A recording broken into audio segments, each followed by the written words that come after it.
nos hicieron. Y ahora le damos paso a Maite Villasana, mi compañera, que hace una introducción para después pasar a la entrevista con nuestro buen amigo Pedro de Isla. Aquí tengo el libro.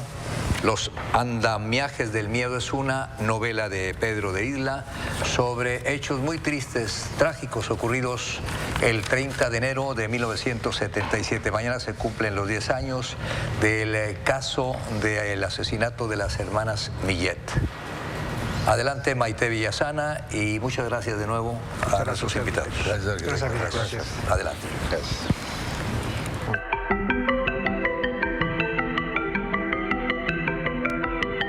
Hace 40 años se cometió uno de los crímenes más sonados en Nuevo León, el secuestro de las hermanas Millet Medina, que terminó en tragedia y estremeció a la comunidad. Fue la madrugada del sábado 29 de enero de 1977, cuando las hermanas Laura y Elda salieron de un centro nocturno en San Pedro, en donde conocieron a un joven bien portado que les ofreció llevarlas a su departamento. Las jóvenes no desconfiaron y subieron al automóvil, y ahí comenzó la tragedia. A grandes rasgos los ató de sus manos con unas cuerdas y las depositó en la cajuela. Posteriormente se dirigió a un lugar denominado Rancho El Gringo, que está ubicado en el kilómetro 31 de la carretera a Miguel Alemán. El hecho no solo rompió con la tranquilidad de una ciudad en la que esos acontecimientos eran la excepción, sino también porque Edgar Contreras Martínez, el asesino, era un joven sanpetrino y sus víctimas, estudiantes del Tecnológico de Monterrey. Horacio Mollar Quintanilla fue la defensa de la familia originaria de Mérida, Yucatán, quien contó que el agresor era un joven ejecutivo que terminó con la vida de Laura a balazos y creyó lograr lo mismo con Elda. Sin embargo, ella fingió su muerte y se convirtió en el único testigo. La sobreviviente tenía un impacto de bala en su cabeza, otro impacto a 5 centímetros del pabellón de la oreja derecha y que salió por la mejilla. Él pensaba que ya habían fallecido 2 personas. Pero cuando el asesino se retiró del lugar, la sobreviviente buscó ayuda y en el trayecto al hospital contó el hecho, por lo que la policía comenzó la búsqueda del criminal, que fue identificado únicamente como Edgar. El automóvil de Contreras Martínez fue ubicado en la cochera de un domicilio en San Pedro, pero este ya había ingresado a Estados Unidos, por lo que el FBI interfirió sus llamadas, logrando su paradero en el domicilio de un padrino de bodas. La pena que le fijaron en ese entonces era de 10 años, pero el gobernador en ese entonces le dio una preliberación el día 22 de diciembre de 1981 y él había cumplido 4 años únicamente. Con imágenes de Miguel Roque, para Cambios 24, Maite Villasana. Pedro, muchas gracias por su tiempo. Al contrario, gracias a usted. Muy sugestivo el título. ¿Cómo lo pudiera usted resumir en una o 2 frases? Los andamiajes del miedo. Bueno, lo que busco hacer en la novela es ir creando un andamiaje al ir mezclando 3 historias de un asesinato que hubo en Monterrey hace 40 años. Y la idea es que como se va creando un andamiaje, como se va levantando un andamiaje, así se va levantando la historia y se va construyendo la historia que yo quiero contar. Hay otras historias recientes. En la no novela, digo relacionadas con el tema, o sea, con sucesos sí, claro, que conmueven a la comunidad. Sí, claro, sí. Cada 10 años o menos tenemos algún ¿Recuerda crimen. usted algunos para las nuevas generaciones? Pues tenemos el crimen de la calle de Aramberri, obviamente. Tenemos el crimen de este niño Hernán, ahí en Country. Secuestro y muerte casi a las horas, sí, de este niño. Tenemos el de Castrillón y Anita Nazar.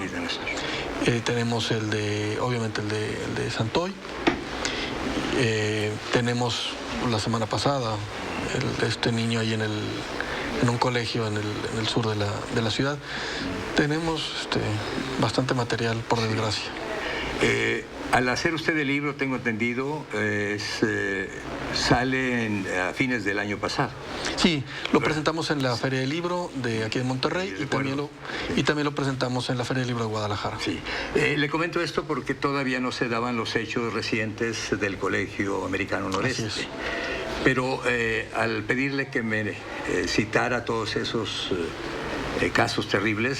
A mí me ha tocado, pues, en el tiempo que llevo, casi todos, ¿no? Y de todos ellos, ¿cuál puede compararse con lo que sucedió aquí el 30 de enero de 1977? Es decir, en cuanto a la reacción, vaya, de nuestra sociedad, que usted lo toca de alguna manera, ¿no? Yo creo, bueno, el de este niño Hernancito, porque conmovió a toda la comunidad, porque era la primera ocasión de este tipo de crímenes en donde estaba involucrado un niño muy pequeño, que se ve envuelto en esto y lo asesinan. Creo que ese podría ser uno de los que más conmovió y levantó ámpula en la ciudad. Y el otro probablemente sería el de Santoy, porque hubo una gran cobertura mediática alrededor del caso, que duró meses, ¿sí? En el caso de este crimen, la cobertura, usted se acordará, yo creo que duró más de un año, ¿no?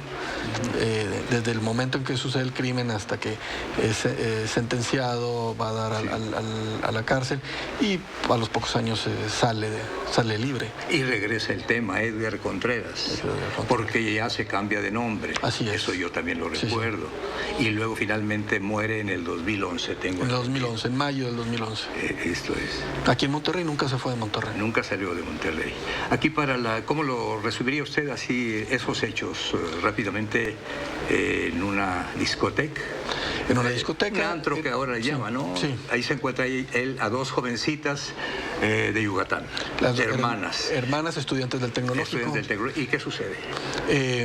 Las conoce ahí, sus amigos ya se van a retirar y él les dice, no se preocupen, yo les doy una ventona a su departamento. Ellas vivían por un lugar que ya no existe por aquí, por el sur, que era la Palanquita, por el lugar ese. Él les dice que les va a llevar para allá. En el camino les dice que es un secuestro, las amarra, se las lleva por el rumbo al aeropuerto. Siempre queda la duda si existe o no existe una violación. Pero les mete 2 tiros a cada una de ellas. Una de ellas sobrevive. Y es la que da los datos. Básicamente ellos sabían 3 cosas: que se llamaba Edgar, porque Laura, que fallece, le dice, no me mates, Edgar. Que era un auto blanco y que al auto blanco le faltaba una bocina en la cajuela. Con esos 3 datos ya la policía hizo sus investigaciones y rápidamente dieron con él. En 2 días ya sabían quién era. Esto es el libro, una novela, me dice. Sí. Yo vi una crítica, o un análisis más bien, sí, de Margarita Ríos, que le conozco. Ah, sí, claro. Bien. Y dice que, entonces, que no es una reseña propiamente. No. A diferencia, por ejemplo, de lo que hace Hugo, que es muy amigo mío, lo que ha hecho con el crimen de la calle de Danbury, con el asesinato de Paulina Lee, en donde él recrea la ciudad muy minuciosamente. Yo no hice eso. A mí me interesó más qué podía haber pensado el asesino. Y le digo asesino desde un principio porque él siempre fue confeso. Él desde un principio dijo que lo había hecho. Me interesa más su psicología, me interesa más cómo reaccionó la ciudad, que tratar de describir las calles o lo que comía la gente. Que eso es muy padre. Pero cita usted lugares que sí, inclusive lugares, todavía sí, algunos existen. Sí, claro. Sí. Algunos que existen. Y bueno, no está basado en documentos judiciales, como lo hizo Hugo, porque la historia es que los expedientes se perdieron en el Gilberto. Esa es la historia que nos dicen. En realidad, quién sabe dónde quedaron. Se perdieron muchos documentos. Sí. No sé si se hayan perdido en ese momento, pero o no los perdieron, exactamente. Los perdieron. Sí hubo ahí, bueno, se escucharon muchas versiones en su tiempo, en el antes, el durante y el después, sí, ¿verdad? De hecho, unas muchachas estudiantes de una universidad de aquí de Monterrey hace unos años me buscaron porque les interesó el tema, yo les di algunas pistas, ellas fueron y hablaron con la licenciada Raquel Villanueva, sí, y la licenciada les dijo, no se metan en ese caso. La abogada muy controvertida. Sí, así es. Como no. Entonces, ¿qué hicieron ellas? Pues se metieron más en el caso, ¿no? Sí, les despertó, quizá la curiosidad. Sí. ¿Periodistas ellas? No, estudiaban comunicación. Estudiantes de comunicación y terminaron yendo a preguntarle al abogado de Edgar, que era el licenciado Américo Delgado, que ya falleció. Que ya falleció. Y el licenciado no les dio más información. ¿Secreto profesional, en parte? Pues probablemente. Pero no existe el documento legal, lo del juicio. Entonces, mucha parte de la novela está basada en información de segunda mano, que yo conocí a personas que las conocían a ellas, sí, que lo conocían a él, que trabajaron con él, sí, que las conocían tanto a ellas como a él. Después se dieron cuenta que conocían de los dos lados. Sí. Y la verdad es que desde que empecé el proyecto, yo iba a las reuniones con amigos de la edad o más grandes, amigos de mis papás, y adrede les preguntaba sobre el caso, y todo el mundo tenía algo que contar de la historia. Entonces, usé mucha de esa información para hacer... Y le da una forma literaria, ¿verdad? Juega usted con los tiempos. Totalmente. Y con los personajes, de alguna manera, ¿verdad? Sí. También. Me llama la atención porque Margarita, también a propósito, dice ella que es una novela dentro de otra novela. O algo, o así se lo entendí. Así se lo entendí. Sí. ¿Es así? ¿Es correcto? Sí, lo que sucede es que la novela empieza con una persona que ve la sección de clasificados del periódico y ve que venden una novela. ¿Y quién vende una novela en los clasificados, verdad? Entonces le interesa y se empieza a investigar y de esa manera él va conociendo, porque él no es de aquí, él es de Linares. Sí. Él empieza a conocer lo que sucedió en Monterrey y qué sucedió con el crimen.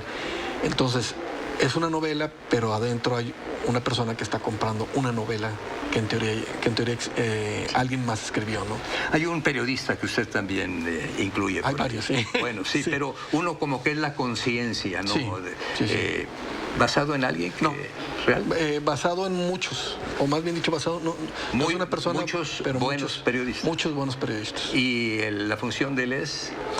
Él es la persona que lo pone al corriente de lo que sucedía en Monterrey y lo pone a cuestionar el oficio del periodista, la importancia que tiene el periodista y la responsabilidad que tiene con la información que maneja.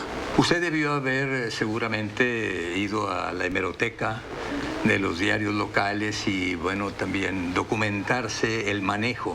Sí. Si usted pudiera subrayarme algo de ese manejo que se hizo con el más reciente del caso del Colegio Americano, donde este niño dispara a su profesora, a sus compañeritas y compañeros y se suicida. El manejo que se da en el caso de Edgar hace 40 años y el de hace menos de 15 días. ¿Hemos avanzado? Digo, con toda franqueza, dígamelo. La verdad es que no lo sé. Y le voy a decir por qué. En aquella época no existen las redes. Se manejaba muchos chismes, pero no pasaban del conocido. No se podían hacer tan evidentes. Sin embargo, hay una cosa que sí seguimos siendo igual de mal. Sí. En aquel momento, uno de los puntos que yo tenía 10 años cuando sucedió el crimen, y lo tengo muy presente, es que a ellas se les acusó, porque ellas eran de fuera, porque él era de aquí. Algo muy injusto. Totalmente, porque unas muchachas no debían de ir solas a la discoteca, sino iban acompañadas de un hombre, que si él hizo eso fue porque ellas lo provocaron. Todo ese tipo de situaciones. Ahora que sucedió lo del colegio, varios correos y demás decían, es que esa gente no es de aquí. Y es que no, y los muchachos que empezaron a meterse a la página esa de Hook, sí, de la Legión. De la Legión Hook, sí. Los veían y decían, es que esa gente no es de aquí. O sea, la gente de aquí no hace eso. Y la gente de aquí sí lo hace. Sí. Pero es una manera de protegerse y decir, nosotros no somos así, alguien más está viniendo a contaminarnos. Y eso lo que ya se decía hace 40 años. Y hace 80. O sea, ahí hace, sí. Que además de ahí nos vamos a la doble moral, que usted también dice. ¿Cambiará esto algún día, Pedro? Es decir, ¿Qué está sucediendo con nuestra comunidad? Cuando nos vemos en el espejo ahora de las redes nos da miedo y no pasen esas imágenes, no digan esto. La autoridad también le da un trato muy diferente, depende del nivel socioeconómico al que pertenezca la víctima y los victimarios. Yo creo que también tiene que ver qué tan cercanos nos sentimos con la víctima. Por ejemplo, decían que no pasáramos las imágenes y demás, pero durante meses, hace varios años, estuvimos viendo antes, durante y después el momento que le dan el tiro a Colosio, y lo vimos hasta el hartazgo y nadie brincaba. ¿Por qué? Pues porque era allá afuera, eran cuestiones políticas y demás. No nos vayamos tan lejos. Hace unos meses teníamos una fotografía de un niño que había muerto en una playa italiana. Sí, como no, terrible. Terrible, y se distribuyó hasta el hartazgo. El de Alepo también, el niño. El de Alepo que está todo sobreviviente, todo ¿verdad? Sucio, sí. Que finalmente murió, Pedro. No sé, ya no sé, como que no desapareció, sé. ¿Verdad? Del interés de los medios. Sí, de eso no sé, pero como los vemos, eso sucedió en Italia, eso sucedió en otra parte. Pero aquí ya cuando dijeron, oye, es que yo tengo un amigo que tiene a su hijo ahí, o un compañero. Ayer fue una cena y uno de las personas la persona de la casa me dice, es que uno de los niños que sale en el video vive aquí a una cuadra. ¿Sí? Entonces ya lo sienten más cercano y entonces se asustan de lo que por meses o por años han estado distribuyendo y han estado viendo con la tranquilidad del mundo. Entonces, pues es muy difícil, ¿no? ¿Doble moral? Sí. ¿Doble moral? Que aquello que animó a la generación de cuando usted tenía 10 años y yo tenía 36, pues sigue siendo la de ahora, cuando usted tiene pues 50, yo tengo 76 y seguimos reaccionando de la misma manera, ¿no? Nos da miedo, ¿no? Sí, claro. Me decía un amigo mío, nos da miedo vernos al espejo porque tenemos la cara sucia. ¿Qué hacer para cambiar esto y sentir esa compasión, aunque sea una persona que viva a 1000 kilómetros o más, como el caso de estas niñas que vivían en Yucatán y que estaban aquí con nosotros, integrados además a nuestra comunidad y que recibieron ese trato, ¿no? Injusto, de los mismos medios de ese tiempo, yo recuerdo, claro. Calificar, ¿no? Pues, ¿para qué andan ellas a esa hora en esos lugares? Pues totalmente. ¿Qué hacer? Pensar antes de actuar. Yo creo que eso es básico. Ahorita uno de los problemas con las redes es que llega un correo y sin revisar la imagen la reenvían. Hay que pensar antes de actuar. O sea, lo ve uno y dice, ¿de dónde salió? ¿Es real? ¿No es real? ¿Va a servir que lo reenvíe? ¿No va a servir? Y en base a eso reaccionar. Si mandas muchos, entonces te vuelves muy popular en la red. Pero el costo social es exactamente muy grande. Muy, muy grande. ¿Algún proyecto de preparación? Sí, yo creo que a mitad de año más o menos debe salir una novela que ganó el Premio Nuevo León de Literatura. Bien. Que se llama Tuyo es el Reino. Y el tema, que es también un tema muy, muy de aquí de Monterrey, es un intento ficticio de independencia de Nuevo León. ¿Usted conoció a don Abelardo Leal? No. Porque el padre de él, también un abogado, pues al que era el abogado de los abogados. Me dicen quienes conocieron a don Abelardo, él fue compañero nuestro también en una etapa en el Diario de Monterrey, ahora Milenio. Y él hablaba mucho de eso, inclusive su padre escribió un libro, ¿no? La República. Hay varios libros y hubo incluso un intento que duró más o menos 300 días, que su capital estaba en Laredo. De hecho, en Laredo hay un museo de la República, de esta república que se fundó, que duró 300 días, ganaron la primera batalla, perdieron la segunda y... ubicarnos nada más en el tiempo, ¿fue de qué años esto? ¿De qué siglo? Porque Pedro, yo recuerdo ya que desde tiempos de don Santiago Vidaurri ya se hablaba de todo eso, ¿no? Pero era cuando Tamaulipas y Coahuila integraban junto con Nuevo León esta parte noreste de México. Así es. Pues le agradezco mucho su tiempo, Pedro, y vamos a estar atentos de ese libro que se llama... Tuyo es el Reino. Tuyo es el Reino. Bien, ¿novela? Novela. Bien, gracias, muy amable. A usted. Los andamiajes del miedo. Pedro de Isla.